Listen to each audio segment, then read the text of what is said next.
रहा था उस केस में जो भी वकीलों की तरफ से दलीलें होती हैं वो भी पूरी हो चुकी थी, जो सबूत पेश किए जाते हैं वो भी पेश किए जा चुके थे।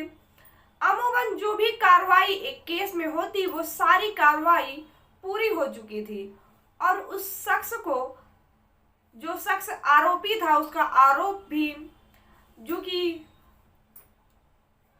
साबित हो चुका था। अब बारी थी सिर्फ उसको सजा सुनाने की।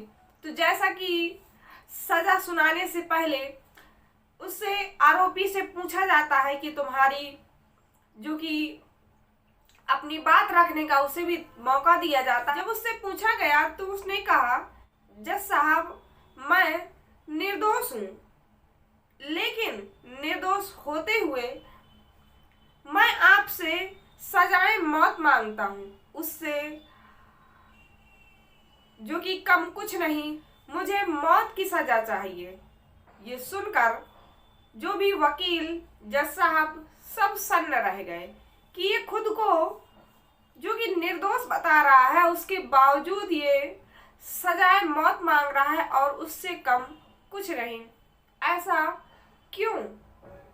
इस क्यों का जवाब जो कि जानने के लिए हमें कुछ साल पीछे जाना पड़ेगा और ये घटना को विस्तार से जानना पड़ेगा। आखिर ये जो शख्स है वो अपने लिए सजाए मौत क्यों मांग रहा है। ये कहानी है पुणे महाराष्ट्र की। पुणे महाराष्ट्र में ही एक व्यक्ति जिसका नाम संतोष भूकम, जो कि आर्किटेक्चर, उसकी अपनी कंपनी, अच्छा रुतबा, अच्छा नाम। संतोष भूकम शादीशुदा था, उसकी उम्र 37 साल थी। उसी की कंपनी में एक रिसेप्शनिस्ट काम करती थी जिसका नाम था वैशाली। उस वैशाली की उम्र 32 साल और वो भी शादीशुदा, और उसकी एक जो कि बच्ची।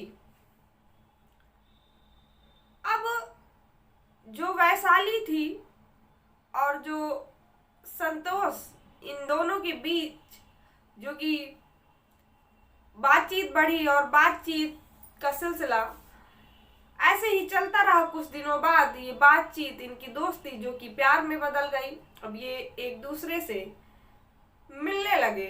अब इनके प्यार की चर्चाएं जो कि हर कोई जानता था। धीरे धीरे इसकी खबर जो कि वैशाली के पति को लगी।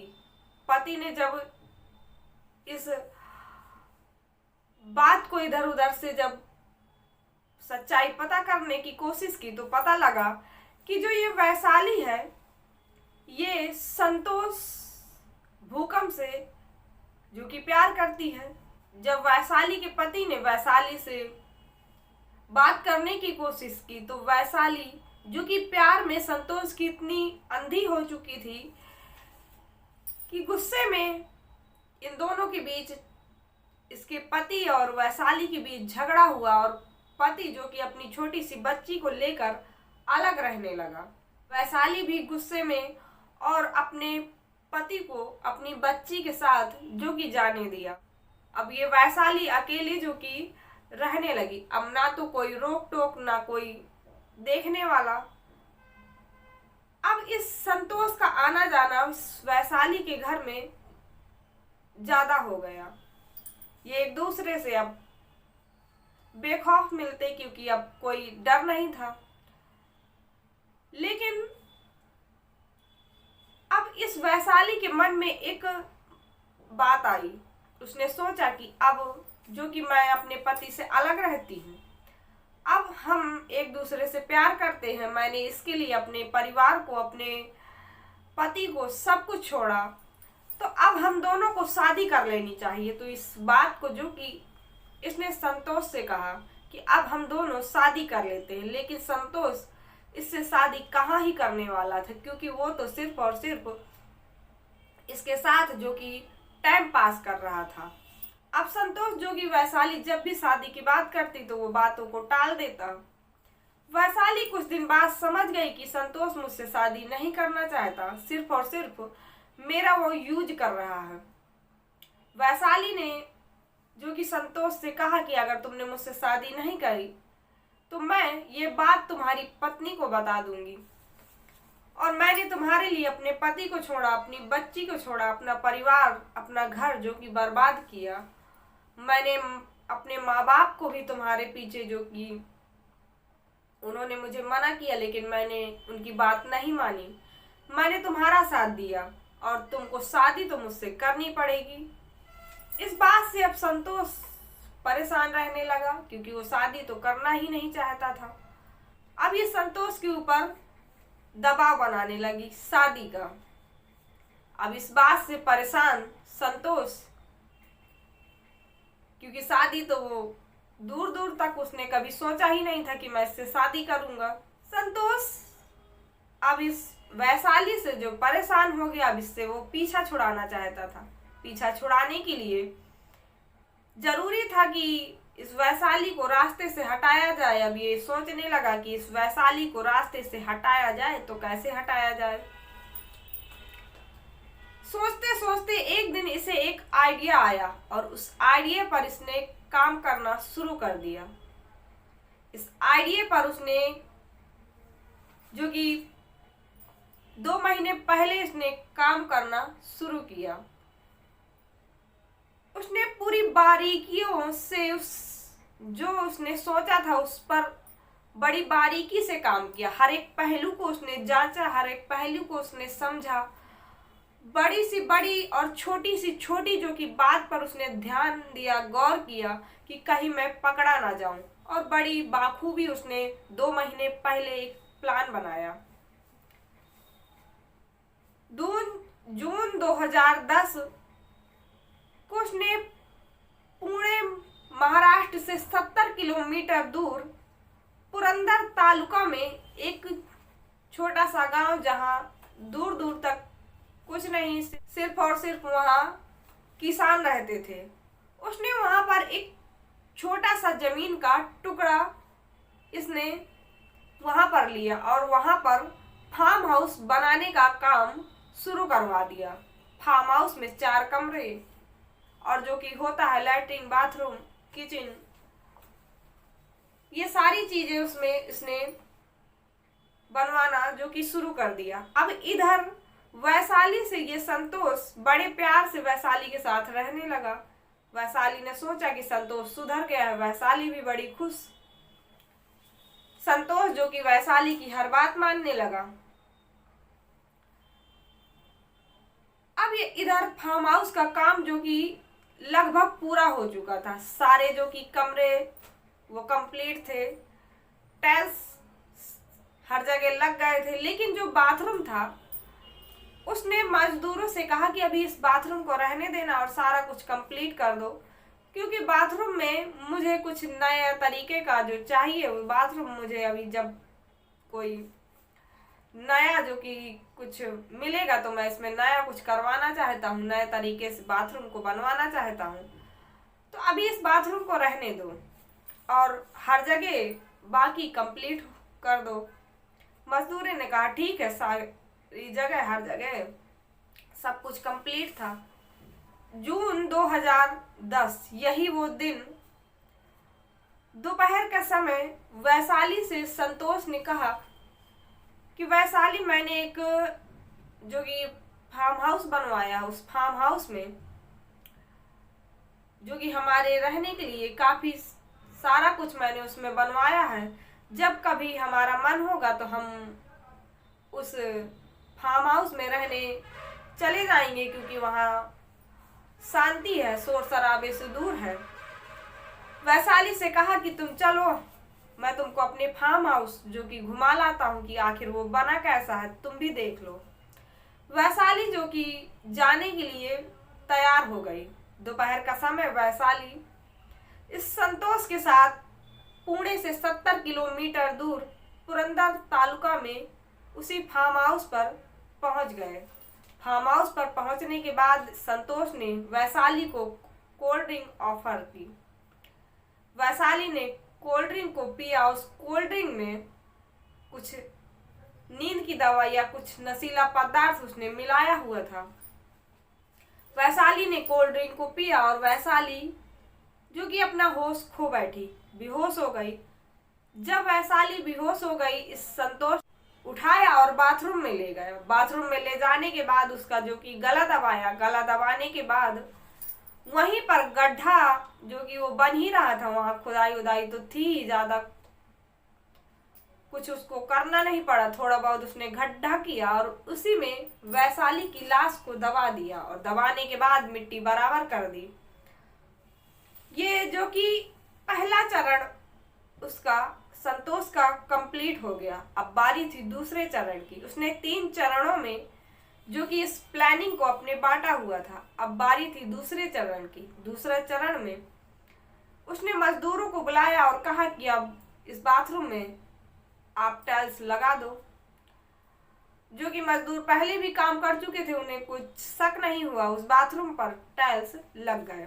अब बारी थी तीसरे चरण की। तीसरा चरण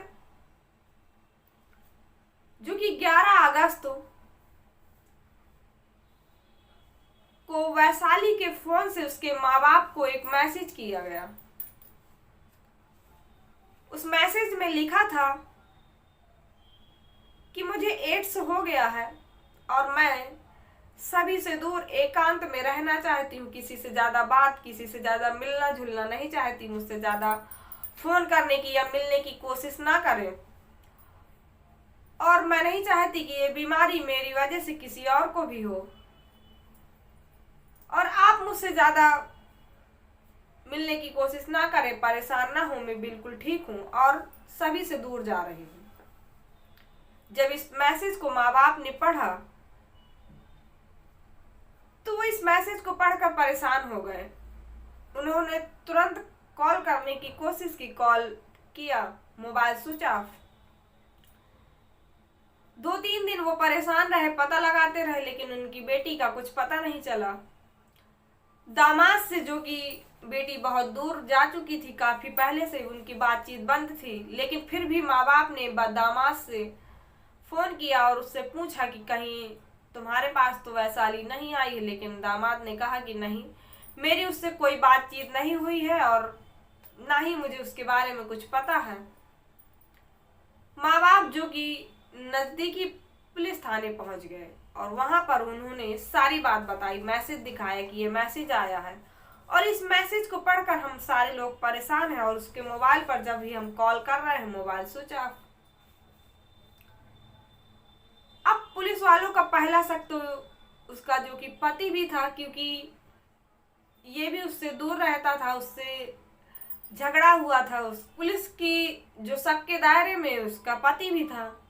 अब उसको बुलवाया, उससे पूछताछ हुई तो उसने बताया कि जो वैशाली थी वो संतोष से बात करती थी, उसी के साथ रहती थी, उससे प्यार करती थी। उसने सारा कुछ जब बताया तो अब ये संतोष भी घेरे में आया।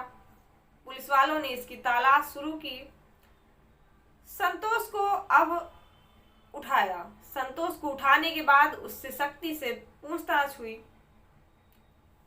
लेकिन उन्हें कुछ समझ में नहीं आ रहा था, कोई एंगल जो कि सामने नहीं आ रहा था, क्योंकि संतोष ने कहा कि मुझे पता नहीं है कि वैशाली कहाँ है। कई दिन पहले जो कि वैशाली से बात हुई थी, उस दिन से मेरी बात ही नहीं हुई। वैशाली का पता नहीं है कि वैशाली है कहाँ। पुलिस वालों के पास अब कोई जो कि पुख्ता सबूत नहीं। पुलिस वाले परेशान, जांच पड़ताल कर रहे थे। वैशाली के नंबर को जो कि उन्होंने ट्रेस किया, देखा तो अब उसका जो मोबाइल था वो दूसरी जगह दिखा रहा था। अब इस पुरंदर तालुका से 50 किलोमीटर दूर उसकी मोबाइल की जो लोकेशन, आखिरी लोकेशन जो वहां पर दिखाई। अब वैशाली के मोबाइल में 2 सिम थी। एक सिम जो वैशाली जिस सिम से बात किया करती थी, वो सिम जो कि पुरंदर तालुका से 50 किलोमीटर दूरी पर दिखा रहा था। और जो एक सिम और थी उसके मोबाइल पर, जो कि वैशाली के उस नंबर को जब खंगाला गया, जब उसको देखा गया बारीकी से, तो उसमें पता चला कि इस नंबर से जो कि संतोष से काफी बातचीत होती थी और बातचीत उस दिन भी हुई, और वो जो दूसरा नंबर था वो उस जगह एक्टिव था जिस जगह जो कि संतोष था। अब वो कई जगह जो कि उस नंबर ने ट्रैवल किया, काफी दूर दूर पर उसकी लोकेशन जो कि दिखाई। अब जब इस संतोष का नंबर खंगाला गया तो पता चला कि इसने 2 दिनों में ये अपने अलग अलग रिश्तेदारों के पास जो कि गया हुआ है। अब इतना पुलिस के लिए काफी था संतोष से पूछताछ करने के लिए। अब संतोष को उठाया और पूछा तो वो जो पहली सिम थी जो पुरंदर तालुका से 50 किलोमीटर दूरी का जो दिखा रहा था, जो सिम वैशाली को मारने के बाद उस सिम को, उस मोबाइल को जो कि संतोष ने अपने एक कंपनी में ही काम करने वाले एक व्यक्ति को दिया और उससे कहा कि मोबाइल ले लो और वहां जाओ, वहां से एक मैसेज जो कि इस नंबर पे इस तरह का मैसेज कर देना। उस नंबर से, उस सिम से उनके माँ बाप को मैसेज हुआ और जो दूसरा सिम था वो संतोष के मोबाइल पर ही पड़ा हुआ था। अब जब संतोष जहां जहां ट्रैवल कर रहा था वहां वहां वो नंबर जो उसने लोकेशन दिखाई। अब इससे सख्ती से पेश आया तो ये सारी कहानी जो कि संतोष ने बयां कर दी। अब ये जब बताया संतोष को लेकर पुलिस वाले उसे पुरंदर तालुका के फार्म हाउस पर गए और वहां पर देखा। जब वहां पर बाथरूम की खुदाई की तो वहां पर जो कि वैशाली की लाश निकली और उसका जब पोस्टमार्टम हुआ, उसके जब डीएनए टेस्ट कराया गया तो ये पता चला कि ये जो माँ बाप है और ये वैशाली इन्हीं की बेटी है और ये वैशाली ही है, ये कंफर्म हो गया। अब इसको जेल में डाल दिया गया। सुनवाई हुई, तारीखें हुई जैसे कि हर केस में होता है, और जिस दिन इसकी सजा मुकर्रर हुई, इसको सजा सुनाने का वक्त आया, जब इससे पूछा गया तो इसने कहा कि जज साहब मुझे सजाए मौत चाहिए, उससे कम कुछ नहीं। जज साहब ने पूछा कि आखिर तुम सजाए मौत क्यों मांग रहे हो, तो इसने बताया जो कि हमारे कानून पर एक सवाल उठाती है, जो कि कानून की सही नब्ज जो उसने पकड़ी थी। उसने कहा कि मैंने फांसी की सजा इसलिए मांगी है कि जो फांसी की सजा मुझे मिल जाएगी तो मेरी, जब मैं सुप्रीम कोर्ट में या हाई कोर्ट में जब अपील दूंगा तो मेरी सुनवाई जो कि जल्दी होगी। अमूमन आपने देखा होगा जिसकी जो कि मौत की सजा जिसको सुना दी जाती है उसके सुनवाई जल्दी होती है, और जिसको उम्र कैद की सजा सुनाई जाती है उसकी सुनवाई जो कि जल्दी नहीं होती। 2-4 साल इधर बर्बाद होंगे, फिर वो आगे अपील करेगा, वहां अपील वो मानती है सुप्रीम कोर्ट, हाई कोर्ट, जहां भी आप करेंगे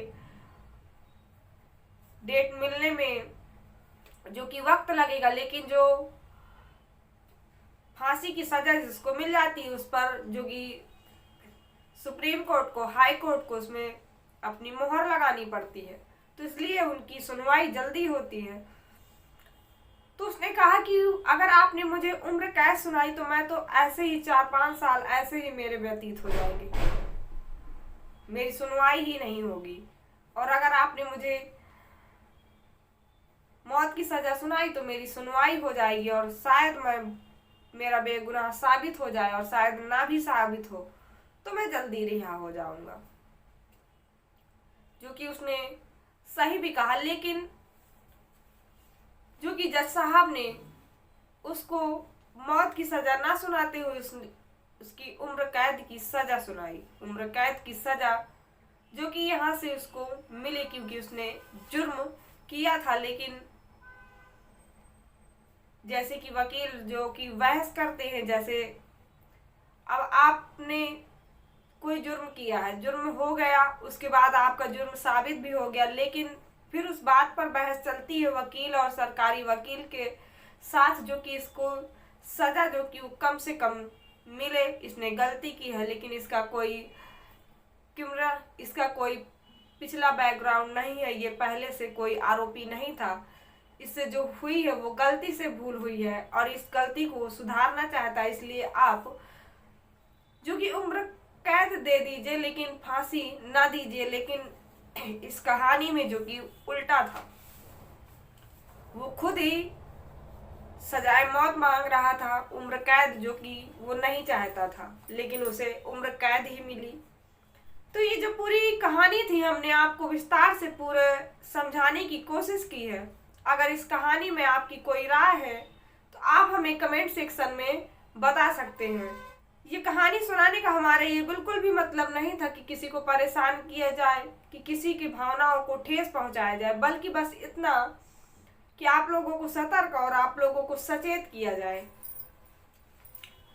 तो हम बढ़ लेते हैं उन नामों की तरफ जो नाम हमारे पास कमेंट सेक्शन में आए हुए हैं। सनी दिल्ली से जो कि हमारी रेगुलर कहानियां सुन रहे हैं, उनके लिए बहुत बहुत धन्यवाद। शिव प्रसाद कोलकाता से हैं, उनके लिए भी हमारा बहुत बहुत धन्यवाद। तो आज की कहानी में बस इतना ही। मिलते हैं एक नई कहानी में एक नई जानकारी के साथ। तब तक हम उम्मीद करते हैं कि आप अपना और अपनों का ख्याल रखेंगे। तब तक के लिए जय हिंद।